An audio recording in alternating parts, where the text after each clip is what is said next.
Bago lang ako sa Santa Elena. Sa third floor, sa may comfort room, may estudyante na nagpakamatay. Sinasabi nila ng pangalan niya ay Erin.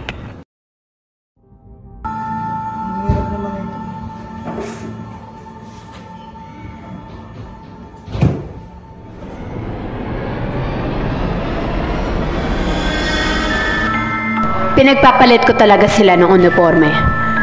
Ngunit hindi ko alam na magiging sanhi pala ito ng pagkamatay ng isang estudyante.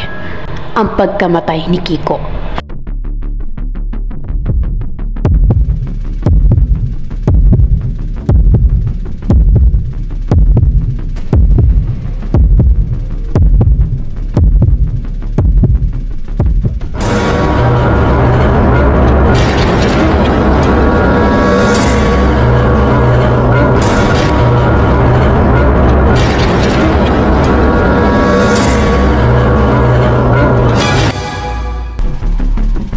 Akala namin si Kiko na ang huling mamatay. Ngunit, masusundan pala ito. Matatahimik ka pa ba, Erin?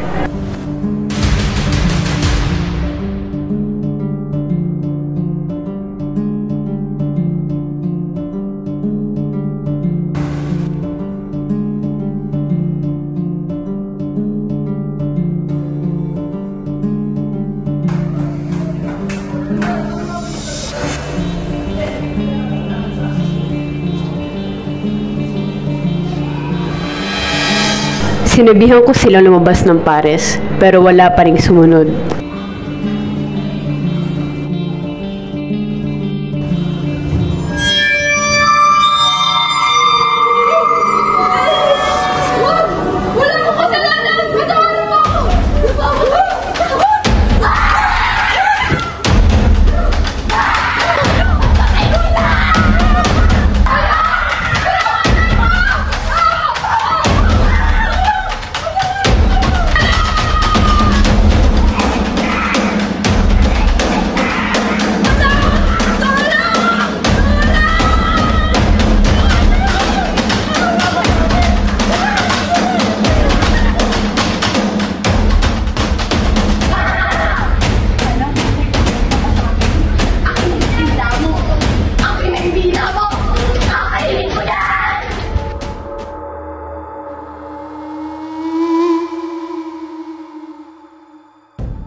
Pagkatapos magsiyasat ng mga pulis, pinasigurado ko na kay Rain na pagsabihan ng mga bata. Sige po, ma'am. Bali, sasabihin na ako lang sa mga klase namin. Salamat po, ma'am. Mabuti naman mabilis pa pagsabihan, bago pa ang pangalawang pagsisiyasat ng mga pulis. Maraming katanungan ng mga opisyalis na hindi ko masagot. Ngunit hindi yan ang pinoproblema ko. Kailangan may sumalo ng kaso at kailangan ko rin malinis sa pangalan ng paaralan. Father, hindi na normal yung nangyayari. Dalawang katawan ng estudyante na tagpo ang patay. Hindi pa kayo babahala? Anong gagawin natin dito? Iha, Rain, huwag ka na mag-alala pa dahil iniimbestigahan na ng mga pulis ang mga nangyari. Pinag-iinalaan na ang janitor ang may sala. Kaya po ba yung janitor, si I.L.? Yun, naniniwala ko kasi ng bakit drama. Oo. Pwede nga, kung pwede naman. Bigay, set ko sa inyo pag wala. Ano naman kasi yan sila, May? Gabi naman makapag-dare na. Tatawan talaga yung kapag-balatan ng mundo dito. Ako pa, iba! Ano ba yan? Ano yung tao dito? Nakakaisang sila, May?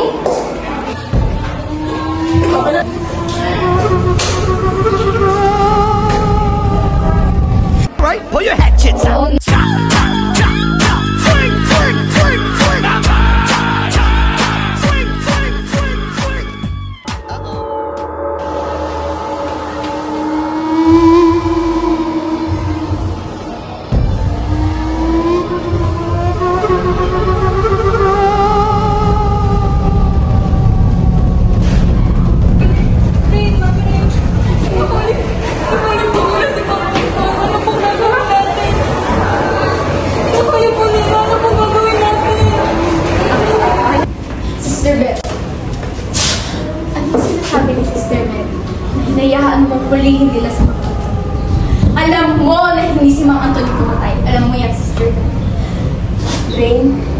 Kumalma ka, Iha.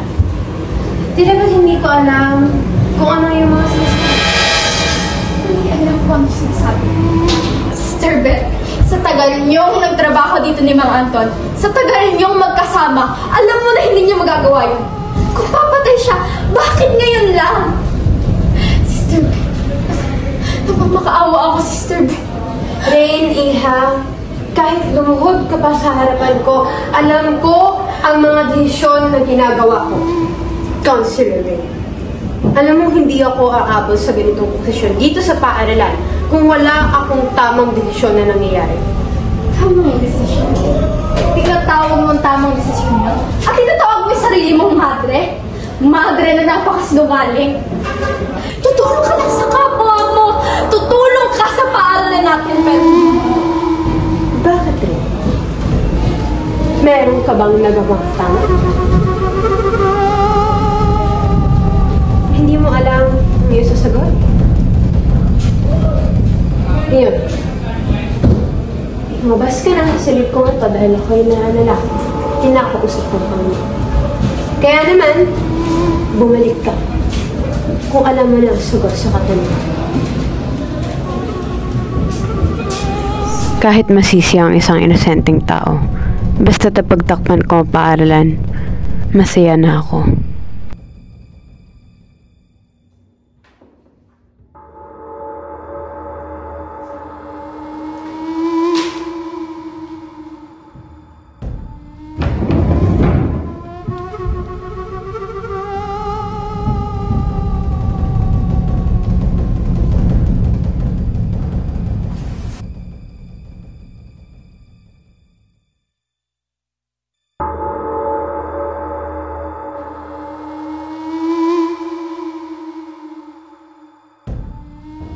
Magandang gabi, Erin.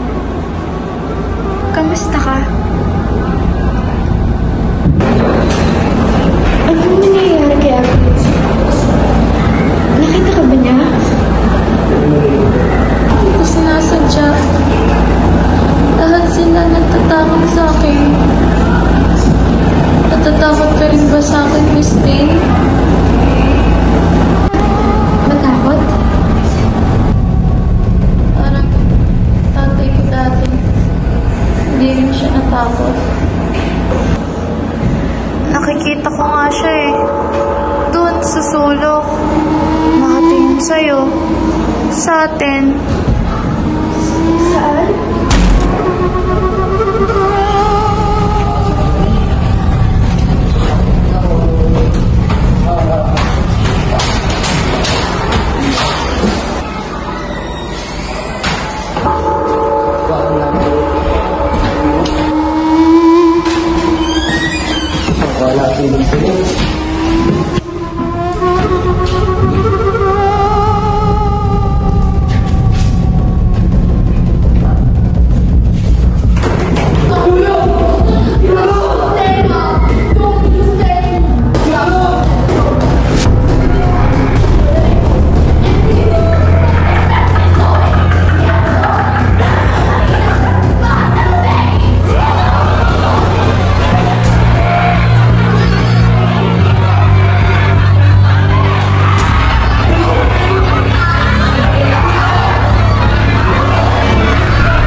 Noong nawalan siya ng malay sa harap ni Rain, hindi niya alam kung panaginip ba o totoo nangyari sa kanya.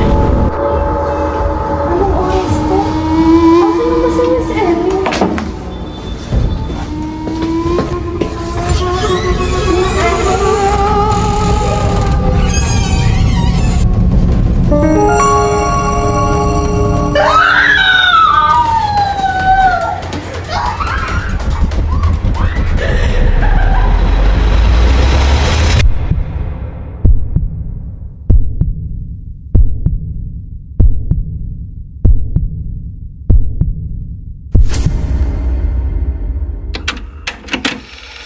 Masiyahing bata naman talaga si Erin eh. Hindi ko lang mawari kung bakit. Tila ba't gusto niyang patuloy sa pagkakasala.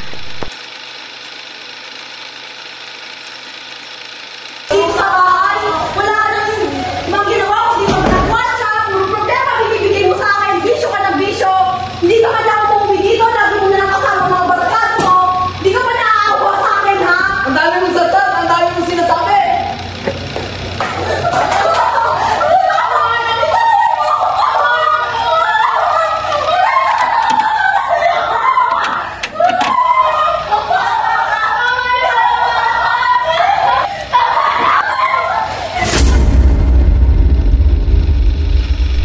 Ama, ako to si Beth.